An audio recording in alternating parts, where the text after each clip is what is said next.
Importante. Este podcast presenta historias ficticias basadas en hechos reales, con datos modificados para proteger la identidad de los involucrados. Su propósito es informar y entretener, no brindar terapia ni reemplazar ayuda profesional, Las opiniones de los invitados son propias. y no refleja necesariamente la postura del programa. Si enfrentas un desafío emocional, te animamos a buscar apoyo profesional. Llega y al par de semanas de estar aquí o menos, su mamá se empieza a poner mal, de nada muy claro, la hospitaliza y al cabo de una semana de estar hospitalizada su madre muere. Estar triste no es estar enfermo, la tristeza no es una enfermedad. La tristeza es un proceso necesario para autorregularnos, y eso hablando biológicamente. Y estoy súper enojada de que mi mamá se haya muerto. No solamente porque mi mamá se murió, sino porque yo, que tengo una relación tan chingona con mamá, me quedo huérfana. Hola, yo soy Alex Martínez, maestrante en psicoterapia gestalt y especialista en terapia de grupos. Y yo soy la doctora Ale Pérez, psicóloga psicoterapeuta con maestría en Gestalt y especialista en vínculos saludables. Y juntos hacemos De terapia, un espacio donde hablamos de lo que ocurre realmente en las relaciones, lo que nos está funcionando y también lo que no nos está funcionando para no repetirlo. Así es, Ale. Oye, yo tengo una pregunta para ti. ¿Te imaginas perder a tus dos padres de manera inesperada y consecutiva? En mi persona no, Ale. Sin embargo, sí tengo un amigo cercano. Ahorita ya no hablamos mucho, pero sí que le pasó justo esto en el COVID. Fue un tema frecuente en COVID y hoy me gustaría que habláramos de ello, no desde el COVID, sino desde el caso de uno de mis pacientes más queridos. Así que, amigo, amiga, amigue, siéntate algo rico, ponte cómodo y date la oportunidad de acompañarnos en esta charla para hablar sobre la muerte consecutiva de los padres. Porque recuerda que en este espacio hablamos de lo que duele, de lo que sana, pero sobre todo de cómo construir vínculos más saludables.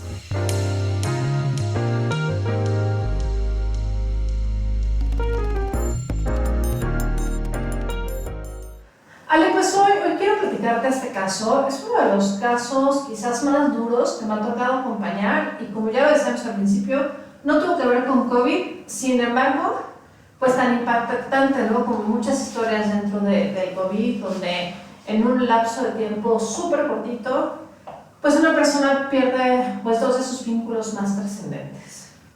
Y para eso quiero usar otros nombres, otras identidades, otros espacios. Y no sé, sí, así todavía llego. Sin paso lo permite.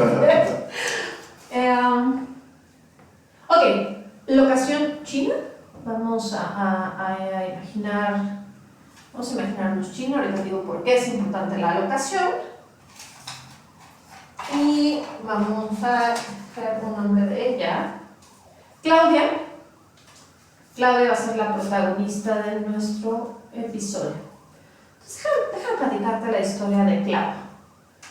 Clau, una chica joven, mexicana, le entra el deseo, la curiosidad de explorar otras fronteras y se va a vivir a China. Un lugar con otras costumbres, un lugar con otro idioma y estando allá se enamora, se casa y empieza a hacer su vida. Una vida feliz, ¿no? En pareja, un buen trabajo, un trabajo que inclusive le invitaba a viajar por otras partes del mundo, haciendo obras altruistas, ¿no? Ese era más o menos el giro de la empresa. ¿Como voluntariado? Más o menos, sí. Como que iba a poblaciones de bajos recursos, a comunidades de mujeres, a ayudarles a levantar proyectos para vivir mejor. Esto que parece muy importante, al final nos va a dar parte del contexto de quién es Claudia. Porque en esta historia, su forma de ser y su forma de vivir le ayuda mucho al trabajo que hacemos dentro del consultorio. Un día, compra boletos de avión para regresar a México, porque en México se habían quedado sus dos padres y su hermano que vivía en otro estado. Un buen día compra boletos para regresar a México. Aquí en México estaban su papá, su mamá, y también en otro estado, pero al fin y al cabo en México, su hermano menor. Regresa para las fiestas de fin de año, porque además de ser fiestas de fin de año, también era el cumpleaños de su mamá alrededor de esas fechas. Así que venía a pasar pues esta parte emocionante del año con sus personas más queridas. Llega y al par de semanas de estar aquí o menos, su mamá se empieza a poner mal, de nada muy claro, la hospitaliza y al cabo de una semana de estar hospitalizada su madre muere. Y ahí es cuando nos conocemos. Llega a terapia en esto de mi mamá se acaba de morir, no sé cómo acomodarlo, no sé qué hacer con esto. Mi mamá no solamente era mi mamá, sino que tenía yo un vínculo de amistad con ella.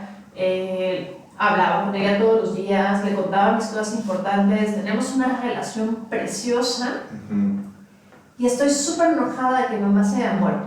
No solamente porque mi mamá se murió, sino porque yo, que tengo una relación tan chingona con mamá, me quedo huérfana.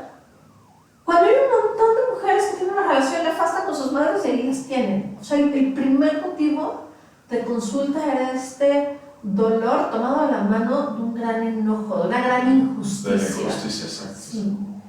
Y se nos empezó a colar también el asunto de la culpa. Y mis familiares cercanos, primos, tías, me dicen que de alguna forma yo soy responsable de esto. Porque si yo no viviera del otro lado del mundo, y si yo hubiera estado más pendiente de mis padres como buena hija, me hubiera dado cuenta de que mi mamá estaba mal y esto no lo hubiera pasado.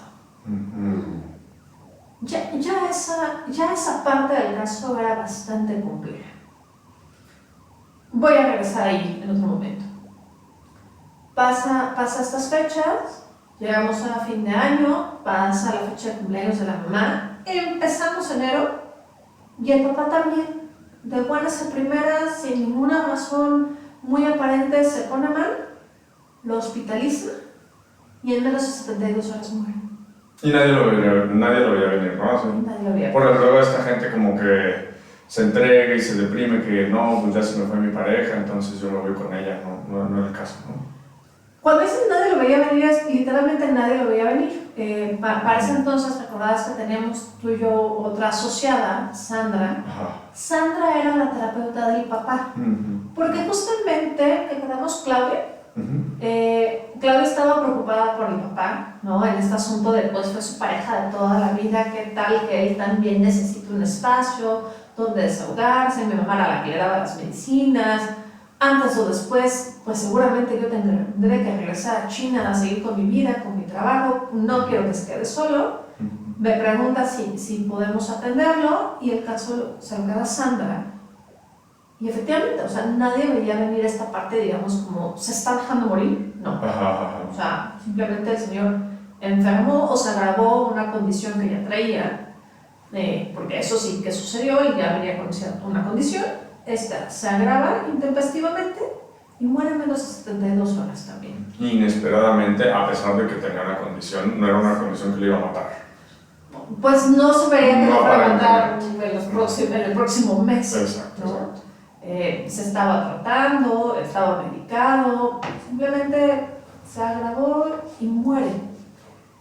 Y ella se queda en shock total, ¿no? Porque un poco regresa ese asunto de, es que si hubiera estado aquí, y era como, aquí estabas. Es que si yo me hubiera dado cuenta, es que ¿qué voy a hacer sin mi mamá y sin mi papá? Me quedo sola, solo tengo un hermano de sangre. Mi familia cercana, no la familia extensa, pues ya planteamos esto de, me está señalando con el dedo. Vivo del otro lado del mundo.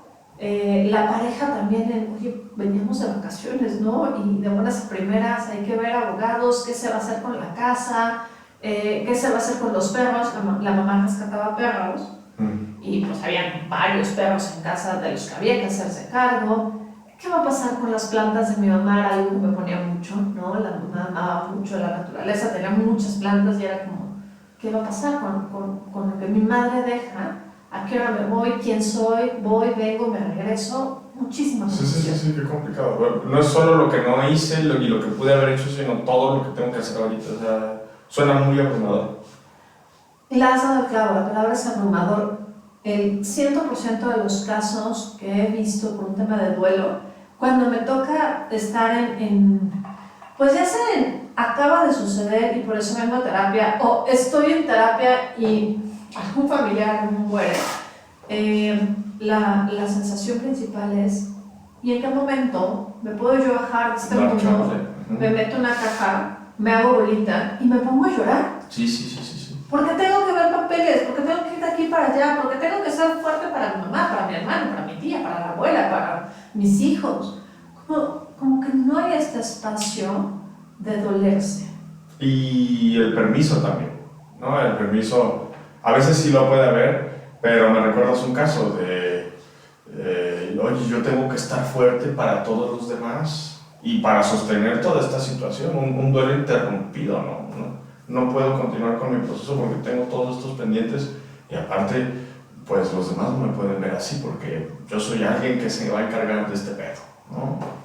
Sí, y otro lugar de temor, ¿no? Donde lo tengo que superar. ¿En cuánto tiempo? Primero es, ¿en cuánto tiempo lo voy a superar? ¿Será posible que lo supere? El mundo me dice que no me puedo quedar con esto por siempre, entonces sí lo tengo que superar. ¿Y cómo lo supero? Y una frase que siento que hace mucho daño es que lo suelte. Tengo que soltar. Es lo paradójico, ¿no? De tener que soltar, ¿no? Porque debería ser algo que ocurra espontáneamente, naturalmente, y cuando le pones la palabra tener, entonces pues es casi lo contrario.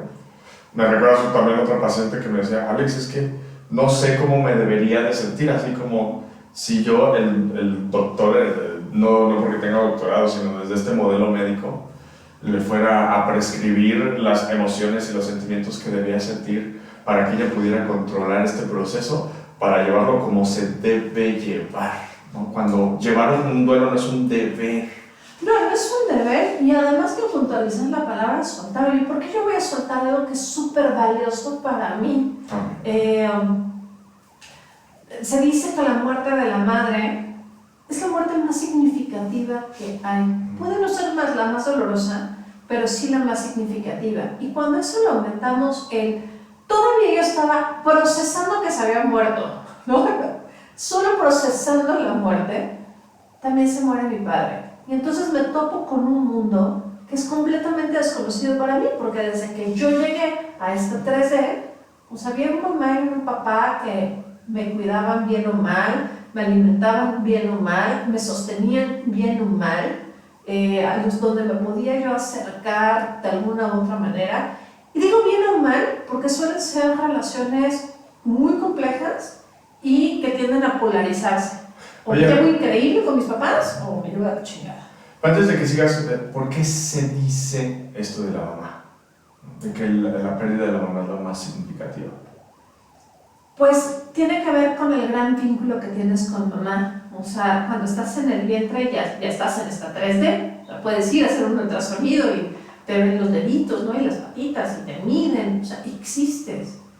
Y estás existiendo dentro de este cuerpo que te va transmitiendo no solamente nutrición, sino también emociones y sobre todo esta sensación de pertenezco a algo, a alguien.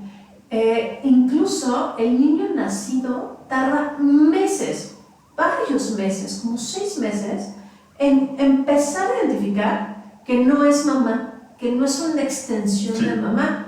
Entonces, el vínculo tiene que ver en algo así como, claro, eso es inconsciente, ¿no? O sea, yo soy mi madre y mi primer mundo fue el vientre de mi madre.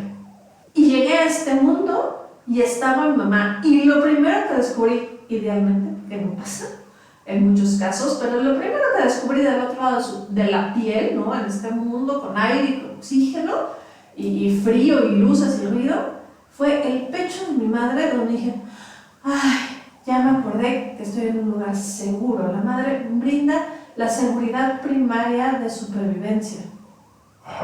Si se va la mamá, así sea esta mamá jodida, muy entre comillas, porque a mí me parece que siempre las madres tenemos algo que aportar por muy enfermas, disociadas que estemos, o sea, dar la vida ya es mucho camino, ¿no? Okay. Pues se va a este lugar primario de seguridad, de estabilidad y de supervivencia. Okay. Sí, y pues literalmente, no lo había pensado nunca así, literalmente eres tu mamá en el momento del que empiezas a existir en el vientre. Yo lo había pensado, fíjate, como el niño empezando a vivir su vida no sabe cómo es diferente de su entorno, ¿no? Más allá de la mamá, el niño, el bebé, piensa que el entorno es una extensión de él y entonces va aprendiendo a diferenciar qué es él y qué es lo otro, ¿no? Por neurodesarrollo. Pero no había pensado que literalmente, pues cuando estás unido al cordón umbilical, si eres una extensión, o sea, si eres ella. Eres ella, un pequeño ser que está desarrollando una pequeña conciencia poco a poco, y que aún cuando se corta el cordón umbilical y está fuera en el mundo, aún no se sabe diferente de su entorno, ¿no? O sea, literalmente sí es un cacho de persona que empieza a ser otra personita, ¿no? Biológicamente es una locura, Alejo, porque además en este momento de la gestación hay una transferencia de células y de información donde, por ejemplo, si bebé, pensando que fuera como esta parte consciente, que no lo es biología pura y dura, detecta que en mamá hay algún problema, se mandan células para reparar a mamá, ¿no? Porque literalmente la vida del bebé depende de que mamá esté bien. Somos el mismo cuerpo. Somos el mismo cuerpo. Entonces estas células se quedan en la madre y se han descubierto, creo, que hasta 18 años después. Entonces esto que de repente nos pasa a las mamás de, creo que le está pasando algo, creo que ya tiene sed, creo que se va a despertar. O sea, no es nada más intuición femenina o instinto materno, o sea, biológicamente tenemos células que nos van dando estos chispazos de se va a levantar, le va a dar hambre, ¿no? Es muy complejo. Ojalá un día nos aventamos un capítulo de todo el tema del embarazo, el posparto, depresión posparto y demás. Pero bueno, vínculo ultra significativo. Y se pierde uno y se pierde el otro. Y esto lo que puede generar es algo que se llama duelo acumulativo.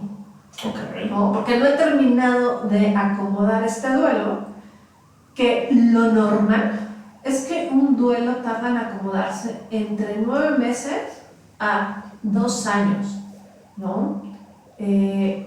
Imagínate, o sea, no he ni terminado de transitar los primeros 2 meses, el primer mes, y ya va a entrar otro duelo significativo, ¿no? Entonces, ya ahí pasan 2 etiquetas. Tenemos un duelo complejo, porque hay un duelo acumulativo, pero además es inesperado, ¿no? Esa parte de la fórmula también cuenta, porque no es lo mismo ir viendo que un familiar, mamá o papá, se está muriendo, está sucediendo, a decir, hoy estaba, ayer estaba, hoy no está. Todo eso va complejizando el duelo también. Sí, yo lo he vivido en relaciones de pareja, de vivir el duelo durante la relación, ¿no? Entonces cuando te lo esperas, puedes ir desarrollando tu proceso de duelo aún con la otra persona cuando todavía no deja de estar, ¿no? Y bueno, eso también da para los dos lados, también andar anticipando la finitud de esta relación, la finitud de mi relación con mi madre, con mi padre, de una manera catastrófica, eso tampoco ayuda. Pero viéndolo así como de una manera responsable de yo ya sé que se va a ir, estas cosas hay pendientes, quiero decirle lo mucho que lo amo ahorita que lo tengo, lo mucho que la amo ahorita que lo tengo, sabes que nunca nos fuimos al Tíbet y este siempre fue su sueño y yo lo comparto. Todas estas cosas cuando se anticipa el duelo, cuando se anticipa la pérdida, mejor dicho, son posibles llevarlas a cabo y si no se quedan como asuntos inconclusos también. cuando el duelo es tan repentino, hay demasiadas cosas que no se resolvieron. Te llega de putazo, balde de agua fría. Claro. Creo que no podemos sacar de la jugada lo siguiente. Ante cada pérdida existe quizás mucha oscuridad, pero siempre hay un punto de luz. Y ese punto de luz es un regalo, ¿no? Cuando hablas de esto, ¿no? Se está muriendo, estoy anticipando que esto va a pasar, está este regalo de me puedo despedir, puedo preguntarle cuál es su última voluntad, qué ritos funerarios quiere, qué pasa con los papeles, ¿no? Con la herencia, qué quiere que le haga a las plantas, a los perros, a la casa, a sus cosas. Me puedo hacer consciente. Yo cuando mi abuelo era muy mayor, cada vez que yo lo veía y me despedía, porque yo sabía que existía una posibilidad de que nunca jamás lo volviera a ver con vida. Y tengo un recuerdo tan vívido de la profundidad de su mirada, de su olor, de sus manos, de las manchas de las uñas. Y es como, yo puedo agradecer saber que era evidente que en algún punto mi abuelo se iba a morir. Mi abuelo tenía 96 años cuando se murió. Y fue un hombre con mucha capacidad física y mental, pues prácticamente hasta el final. Pero aún así yo más o menos desde los 93 decía, ching, ¿qué tal que es la última? ¿No? Y entonces agradezco haber tenido ese tiempo de irme haciendo a la idea. Porque parte de lo que suele suceder en el duelo clásico, que quien quiera saber más de esto, el autor que necesita buscar es Kübler-Ross, nos habla de etapas, y esta primera etapa es la negación. A veces me sorprende, y no es este caso, pero me ha tocado otros casos de gente que mira a su familiar hospitalizado, a veces intubado, y es como, se va a recuperar, ¿no? Es como de, híjole, no pinta como que vaya a pasar, pero necesitamos, ¿no? Este mecanismo de protección de esto no está pasando, es tan duro. Sí, es inasimilable. Sí, pero no me lo puedo permitir. Y era lo que hablabas, como de cómo se vive el duelo, ¿no? ¿Cuáles son las etapas del duelo? ¿Qué tengo que sentir? ¿Qué tengo que sentir? Ajá. Entonces tenemos esta... A ver, voy para atrás. Didácticamente, ahí te van las etapas del duelo, que no quiere decir que así tenga que pasar, ¿no? Los duelos son complejos y se resuelven más bien en espirales, no es una línea. Sí. Pero según Kübler-Ross nos habla de algunas etapas, que sería la negación, la ira, la negociación, la depresión y la aceptación. ¿No? Ese es como el cuento. Pero la verdad es que no pasa así. Sí, no, yo creo que en esencia hay algo de todo eso y que cada persona lo va resolviendo a su forma, ¿no?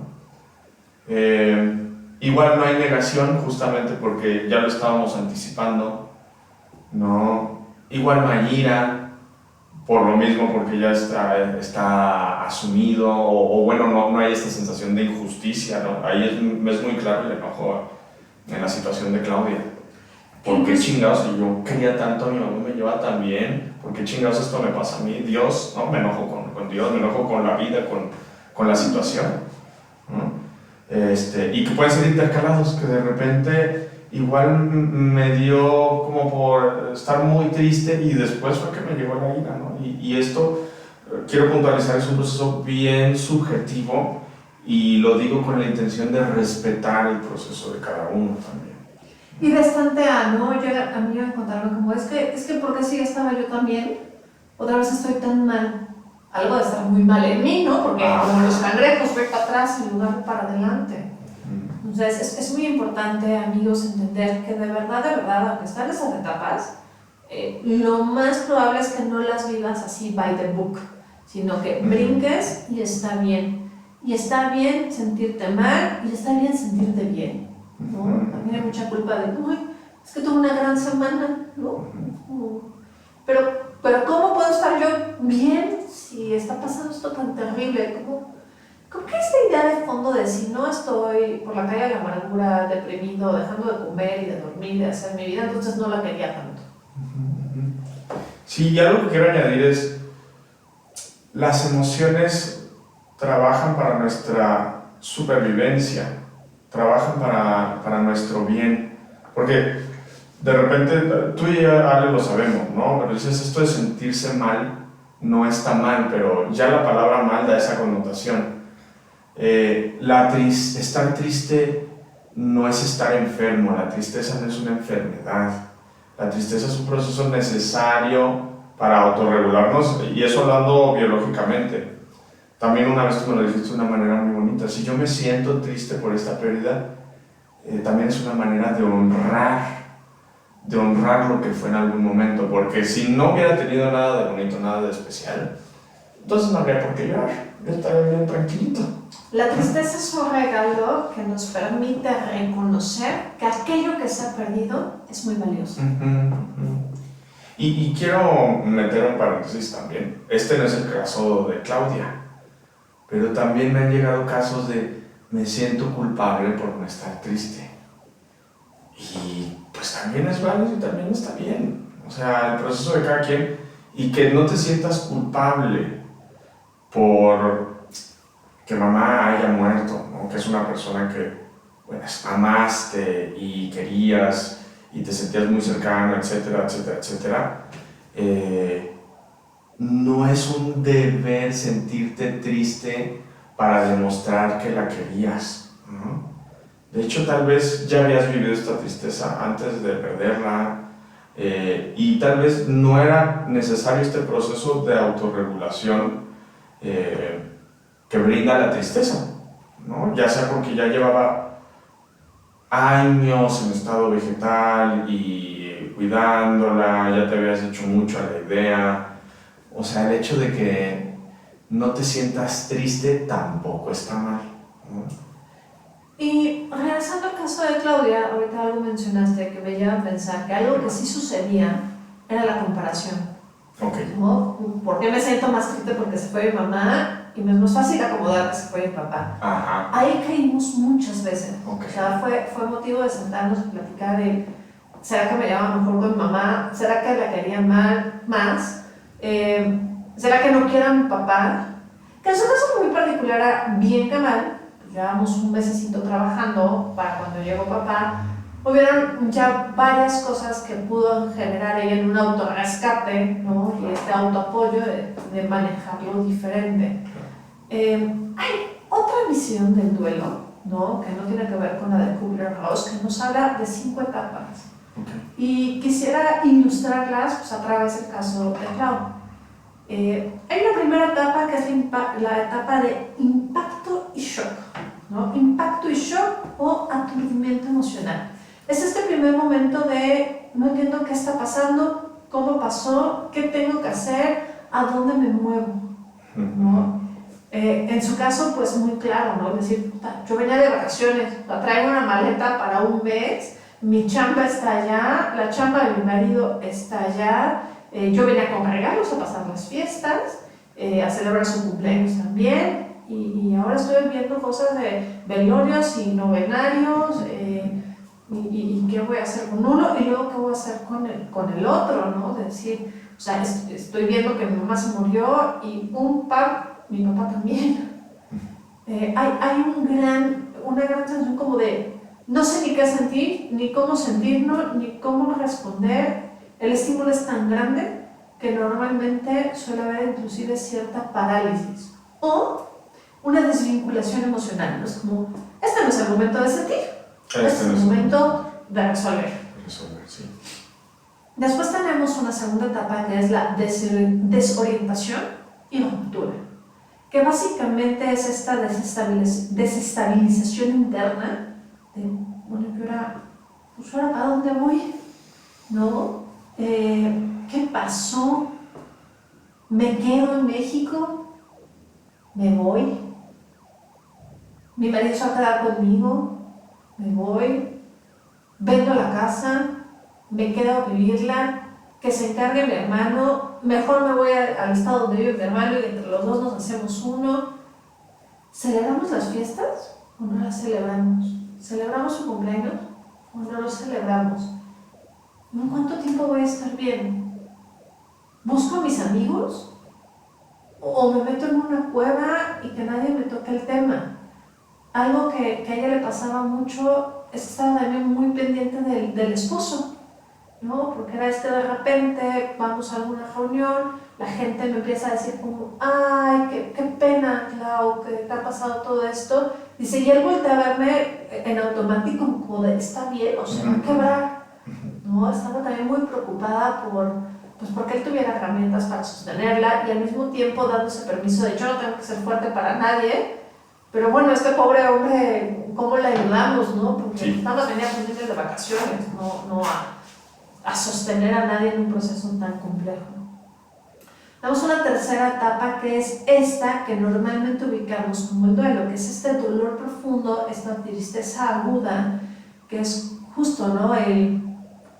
Pues ya pasó todo este primer momento, y entonces ahora estoy muy triste, ahora se me quitan las ganas de salir, quizás me da insomnio, no quiero hablar con muchas personas, no quiero que todo el mundo me esté pobreteando. Ajá, sí, ¿no? sí. ¿Cómo estás? ¿Cómo estás? Ay, pobrecito. Sí. Sí, eso suele, bueno, en su caso era como, ya no quiero que me digan qué tragedia la mía, o sea, sí es una tragedia, pero lo sé yo y me lo recuerdo yo, no necesito que me esté recordando todo el mundo, ¿no? Ahí podemos vivir este duelo diferido. Llega mucho como, no era su caso, ¿no? Pero llegan muchos casos de, es que no lo he llorado, no he podido llorarlo. Pues no, ¿qué hora? Si no ha habido tiempo, si no ha habido permiso, si hay muchas cosas que resolver, pero suele antes o después llegar a esta etapa de dolor profundo de, pues ahora sí tengo necesidad y quizás posibilidad de llorarlo, quizás, porque a veces se queda ahí como muy escondido y muy guardado, y justo el trabajo es de ayúdame a dolerme, ¿no? Ayúdame a llorarlo. Ahí mismo podemos mirar lo que es el duelo regresivo, ¿no? Diferentes detonadores que me llevan allá y entonces. En el caso de Clau era muy claro que había cosas que la llevaban a estar al lado de la cama de su mamá en el momento que había trascendido. Y al principio lo contaba y le generaba muchísimo dolor, ¿no? Ella podía recordar la mirada de su mamá, las últimas palabras de su mamá, esta agonía aguda, y tocaba miedo, tristeza, angustia. Y a lo largo del trabajo terapéutico pudimos llevar esto justamente a un punto de luz, a un regalo, a qué cosa más maravillosa que de alguna manera tu madre te haya elegido para vivir sus últimos momentos en la tierra a tu lado, porque sabía que podías, ¿no? Y esto me lleva ahora a la historia de su mamá. Su mamá era una mujer extraordinaria que yo hubiera querido yo conocer de amiga, de irme a tomar un té con ella. Digo, no es extraordinaria para mí, la forma en la que yo vivo y lo que ella me compartió, ¿no? Pues compartíamos este gusto por los animales, las plantas, por la energía, la espiritualidad. Una señora que vivió una historia súper densa. Ella había querido ser mamá y lo había llevado hasta las últimas consecuencias, porque antes de Claudia había tenido 3 hijas, parió 3 hijas, y las 3 hijas se le murieron antes del año. Súper doloroso. Y a pesar de ello, escucho a una mujer que había hecho mucho trabajo interno, mucho proceso, tenía un montón de libros, que es parte de la herencia que le deja Clau, subrayados, ¿no? Acotados con post-its. Había hecho todo lo que había tenido que hacer para así poder gestar y parir a término Clau y cuidarla como este gran tesoro que era, y al mismo tiempo soltarle y decirle a mi hijita linda, si tu destino está en China, a China te vas y yo aquí me quedo bien. Ok. Fueron lugares a los que visitamos y pudimos rescatar de, ¿tú de verdad crees que esta mujer que me estás relatando te podría culpabilizar porque no estuviste aquí pendiente y no te diste cuenta que algo terrible le estaba pasando y se iba a morir? Claro. Fueron, insisto, la mamá nos hizo muchos regalos indirectamente donde pudimos sostener el proceso de Claudia para que Claudia dejara de prestar oídos a estos dedos acusadores de por qué estabas tan lejos y tenías descuidados aquí a tus padres. Y al contrario, ¿no? Sostenerse de la propia experiencia de su madre, de cómo ella había superado y acomodado, que no soltado, a las hermanas. Cada hermana tiene un nombre, de hecho, y un lugar, y un espacio, para que ella misma pudiera resignificar su relación con su mamá. Que es esta cuarta etapa, ¿no? Esta sería la quinta, ¿no? La integración y legado. Y antes de ello, la cuarta sería el reajuste identitario, que básicamente es, ¿y ahora quién soy? Cuando ya no soy la hija de, ¿no? Digo, no dejamos de ser los hijos Claro, de, sigo siendo la hija. pero ya no está mi mamá, mi papá, y hay una reconstrucción en esta parte personal, ¿no? Ahora celebro o no celebro el día de la madre, el día del padre, de quién me sostengo cuando necesito apoyo, a quién le cuento mis cosas. No hay un sustituto para la madre, pero entonces, ¿qué sí hay? Es un trabajo como de bordado fino. Sí. Oye, déjame detenerte, Ale. Voy sintiendo tristeza en lo que me cuentas y no deja de estar acompañado de dulzura, ¿no? Y esto es algo personal, lo he hablado en diferentes terapias, no solo con mi terapeuta de ahorita, sino en terapia de grupo también, y yo siendo paciente en terapia de grupo. Y hay dulces tristezas y voy conectando con eso mientras me lo dicen, ¿no? Y creo que es un apoyo. Es más, me acaba de llegar un flashback de Mary Poppins. ¿Viste Mary Poppins? Sí, claro. Que al final es un poquito de azúcar, Sí. ¿no? Me va sonando una historia muy triste, pero por lo dulce de su relación. Sé que igual lo estoy repitiendo, esto de que ay, la tristeza honra esta parte, pero qué dulce los recuerdos de Clau y lo que me vas contando. Me voy sintiendo así. Creo que es por eso que escojo este caso. Es un caso innegablemente duro, Sí. pero que ya venía con muchos postes para sostener. Sí. Y entonces nos da otra visión del duelo, inclusive en estos casos tan duros, ¿no? Y es que muchas veces no hablamos de la muerte hasta que nos la topamos de frente, ¿no? O sea, tengo muchos pacientes que me dicen, es que yo no estaba listo para esto, ¿no? Y no sé si pueda haber manera de realmente estar listo, preparado para este proceso tan complicado, pero sí creo que puede haber postes donde nos vayamos sosteniendo. El caso de Clau tiene una particularidad que creo que hay que explicitarla, o sea, a lo mejor se alcanza a ver velada. Clau tenía un gran proceso espiritual.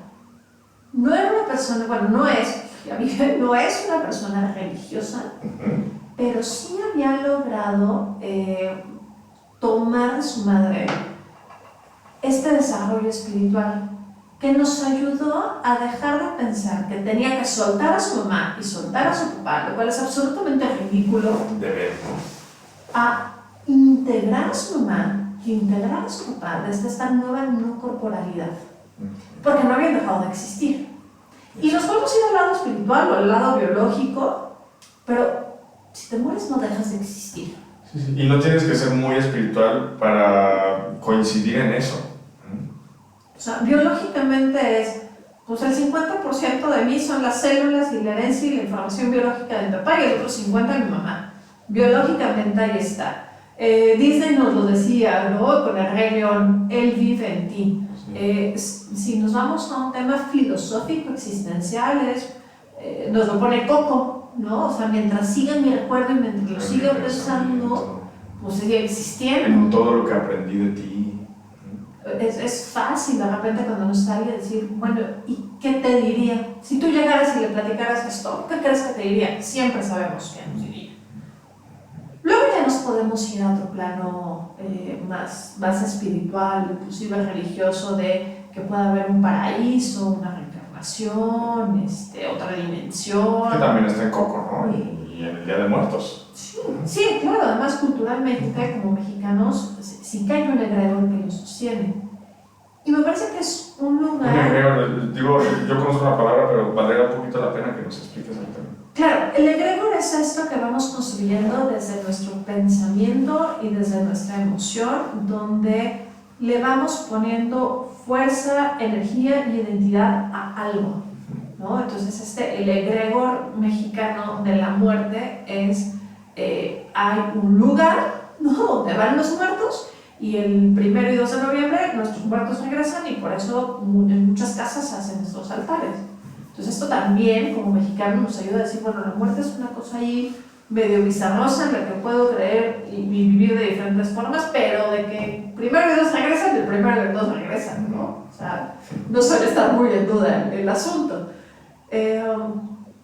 Y sí creo que son cosas de las que habría que hablar de una forma más explícita y empezar a ponerlas en nuestras infancias, porque lo único cierto que tenemos todos nosotros es que vamos a trascender. Y entonces, si nos va bien, o más bien si a nuestros padres les va bien y no tienen que vivir la muerte de uno de sus hijos, pues seremos nosotros quienes vivamos las muertes de nuestros padres, consecutivas o no consecutivamente, esperadas o no esperadas, pero es probable, es muy probable que pasemos por ahí. Y habría que cuestionarse qué relación tengo yo con la muerte en general y con estas muertes en particular. No estamos listos. Yo podría pensar toda la vida en cómo quiero morir, cómo va a morir, qué quiero dejar por sentado. No tengo hijos, pero obviamente si los tuviera pensaría en una herencia. Y al final, por más que la anticipes, por más que la esperes, así estar un 100% listo. Esto que dijimos de anticipar la pérdida, aún así no estamos listos. No lo estamos. Yo te puedo contar que parte de lo que ella le ayudó, además de esta historia y todos estos postes que nos dejó la mamá para ir construyendo sobre ellos, fue que justamente su desarrollo espiritual le permitía mirar la muerte como un paso y entender desde su cosmovisión que papá y mamá, o sea, no solo vivían en su biología y no solo vivían en su pensamiento, sino que los espíritus estaban. Y entonces trabajamos en la construcción de un altar donde ella pudiera regresar a él cada vez que necesitara una conexión como más tangible con sus padres. Y le pasaron a pasar cosas muy curiosas, ¿no? Como que se iba de vacaciones y al lugar en donde llegaba había perros y los perros se llamaban con los nombres que el papá había escogido para los primeros perros de ella, ¿no? Tenía la historia de que ya no lo tengo tan claro, pero algo pasaba con el tema de los grillos, igual con el papá, porque por alguna razón el papá se hacía muy presente en cosas como muy físicas, supongo que para recordarle que era mentira que no lo quería o que no se querían tanto, simplemente la relación es diferente con papá y con mamá. Había por ahí una historia del grillo y el papá, y de repente ella llegaba a lugares así como un hotel en medio de un desierto, y en el cuarto del hotel había un grillo, ¿no? Físicamente, o sea, en un lugar donde no tendrían por qué existir los grillos, había grillos. Y eso le fue dando como estas pautas, ¿no? Decir, pues no lo entiendo, no lo puedo explicar, no lo puedo justificar, ni lo quiero hacer, pero yo sé que mis papás están mucho más cerca de lo que pudiera yo pensar. Le dio fuerza para tomar decisiones importantes porque por edad, ella estaba en sus 30 y medios, ya estaba pensando en tener hijos. Y cuando pasa esto, hace una pausa, porque dice, yo no quiero que mis hijos se conviertan en mi tabla de salvación, de como ya no tengo papás, ahora me agarro de mis hijos y que ellos me carguen y que ellos me sostengan. O sea, se permitió vivir todo el año. ¿Y por qué todo el año? Porque pues quería pasar y necesitaba transitar por su cumpleaños, el de sus padres, Año Nuevo, Navidades, Día de la Madre, Día del Padre, aniversarios en general. Y mirarse y reacomodarse en cómo es vivir un año sin que ellos sean mi muelle, ¿no? El lugar a donde puedo regresar. Y después de eso, entonces empezamos a platicar de hijos. Y creo que viene este segundo año, ¿no? Donde es como, pues ya no me queda esta duda de cómo voy a sobrevivir mi cumpleaños, ¿no? Sin mi mamá o sin mi papá. Pero esta segunda vuelta también es como terminar de aterrizar y tocar realidades y empezar a cuestionarte otras cosas, ¿no? Como, pues, ¿cómo va a ser vivir un embarazo sin mi mamá? Y bueno, ese fue un segundo punto de trabajo. Y mira, déjame ir un poquito para atrás e hilándolo con lo que decías antes de ellos siguen estando presentes, ellos viven, bueno, no solo en mí, sino también en mi entorno, ¿no? A partir de lo que me recuerda a ellos, nos da la posibilidad de estar cerca de ellos, aunque no estén físicamente, y eso es bien importante, y que también se puede confundir con que, ay, si yo empiezo a ver a mi papá aquí y lo empiezo a ver acá, es porque yo no he superado el duelo, ¿no? Entonces, no, es una manera de seguir con él, aceptando, fíjate, es todo lo contrario, aceptando que ya no está físicamente. Y creo, bueno, lo dices, es parte de reacomodar actualizarnos en la situación. Ya no está, y mi prima, me acuerdo, me decía que el día del velorio, sí, del entierro de mi tío, su papá, había un pegón es como una avispita negra que hay en Venezuela, ¿no? Molestándole, entonces cada vez que vemos un pegón, pues ahí está el tío Fernando, ¿no? Y un poquito volviendo a la gestal, que se vayan físicamente no significa ausencia de relación. ¿Y qué tan cerca los tenemos? Depende de nosotros, porque los podemos ver en todos lados, los podemos hacer con cosas, y que esto no significa que no hemos superado el duelo. Esto significa que los seguimos teniendo cerca. Sí, y ya lo decíamos, este caso es un caso muy bonito, pero tenemos casos que son todo lo contrario, ¿no? Es como, mi papá se fue y nunca tuvo un momento de despedirme, pero tampoco de sanar la relación, que era una relación complicada, ¿no? O nunca pude decirle a mi mamá, o nunca pude mostrarme frente a ellos como realmente soy. O sea, sí puede ser un duelo muy complicado. Y independientemente de se fuera o me llevaba bien o se fuera o me llevaba mal, hay una relación que trabajar, hay un vínculo que trabajar, y creo que yo quisiera que nos quedáramos con esta idea de un duelo no es para soltar a nadie. Deja de pensar que el duelo es para soltar a tu ser amado. El duelo es para reintegrar una relación de una forma diferente, más allá de la corporalidad, porque la relación no se pierde, el vínculo no se pierde. Y entonces es cómo me relaciono contigo a pesar de que físicamente no estés. Reintegrar esa palabra me gusta mucho. Sí, porque voy a soltar yo algo que es valioso, que es querido. O sea, ¿quién dice, mira, reloj de oro, órale, a la basura? Es una locura.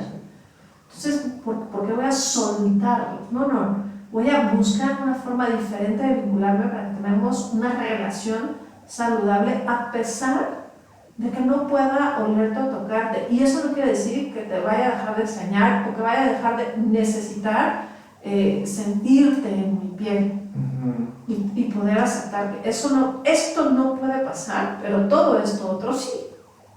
También, Ale, me llevas también al otro lado. O sea, tú que me estás viendo, que me estás escuchando, no tienes que tirar las cenizas. No tienes que hacerlo si no quieres.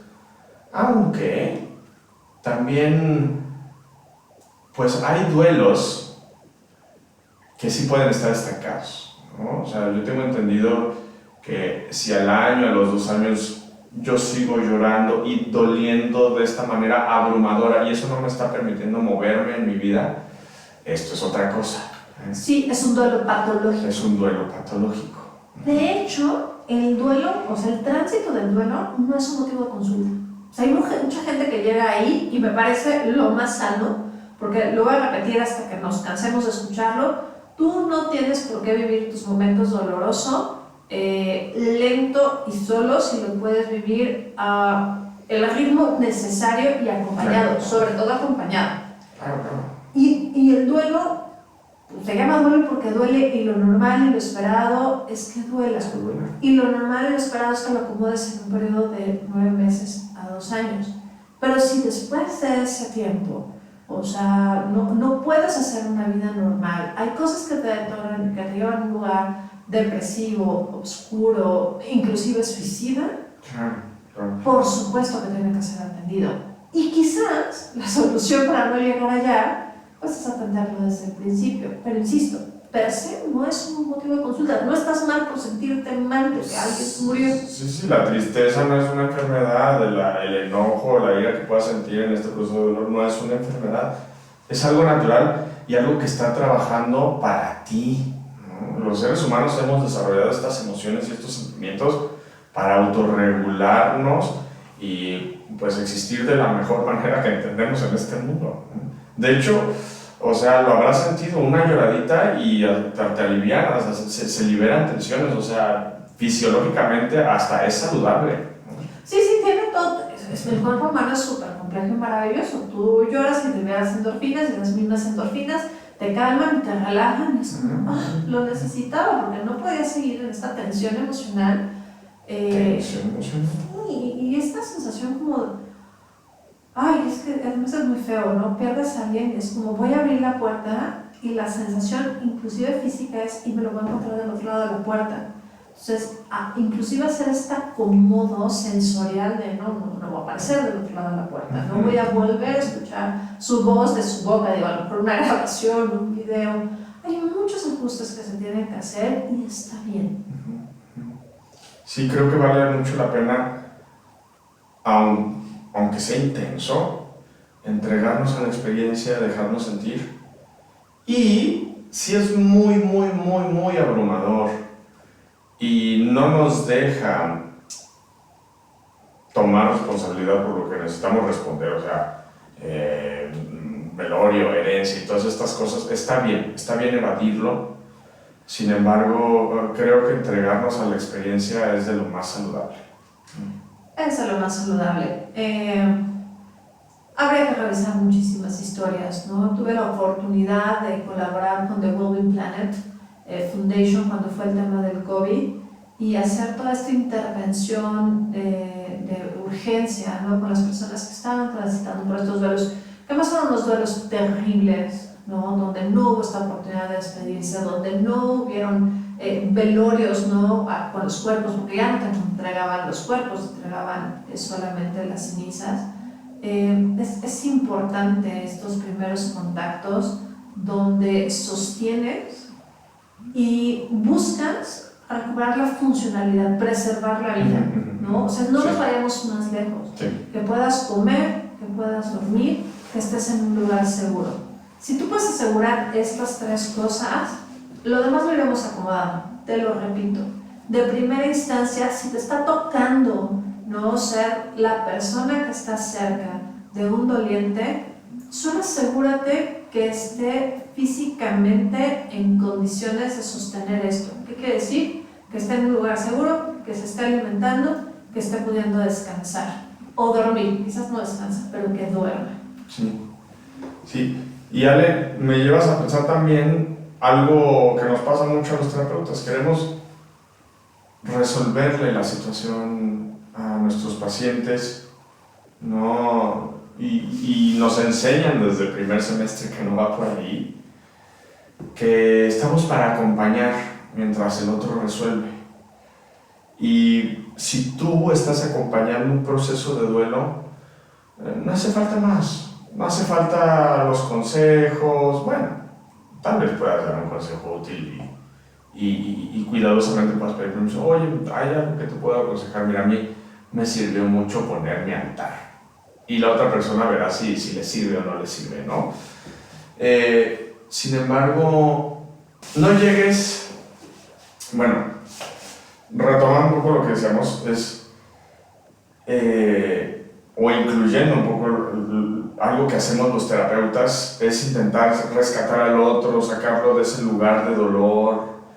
Y si tú que estás acompañando a alguien en un proceso de duelo, te está costando trabajo verlo triste, te está costando trabajo verlo doler, no tienes que sacarlo de ahí. A veces lo mejor que podemos hacer es acompañar al otro mientras el otro resuelve. Y ya con eso pues es suficiente. Ale, me has contado ejemplos de tus hijos o mamás en general, que el niño se pega y es no pasa nada y lo abrazas y tranquilo, no llores. es como lo que nos enseñaron. Lamentablemente en esta sociedad no nos han enseñado muy bien a acompañar. ¿Okay? Acompañar mientras el otro resuelve, aparte le da recursos, le da fuerza. Alguien que es cargado no puede fortalecer sus piernas.